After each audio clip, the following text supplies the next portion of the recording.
গল্প পচা আর চোরের দৌড়ঝাঁপ। এক গভীর রাতে এক চোর পচার বাড়িতে ঢুকল। চোর ভাবছে, আজ বড় লুট হবে, পেট ভরে মাল তুলব। কিন্তু ঢুকেই অবাক, ঘরের ভেতরে পচা বসে কলা খাচ্ছে। পচা শান্ত গলায় বলল, এই যে ভাই, কলা খাবি? আগে খেয়ে নে, তারপর চুরি করবি। চোর হক্কচিয়ে বলল, আরে এ কি, বাড়িওয়ালা আমাকেই দাওয়াত দিচ্ছে। হঠাৎ পচা ফিসফিস করে বলল, ওই টেবিলটা তোল, ওখানে লুকোনো ধন আছে। চোর টেবিল তুলতেই বড় ড্রাম ভর্তি কুকুরছানা বেরিয়ে এলো।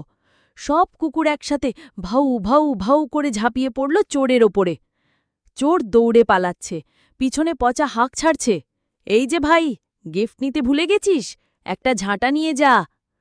চোর হুড়মুড় করে গেট ভেঙে পালালো, কিন্তু কাদায় পিছলে পড়ে এমন অবস্থা হলো যে গ্রামবাসী দেখে হেসে বলল, আহারে, চুরি করতে এসে চোরই হয়ে গেল লেজে গোবরে।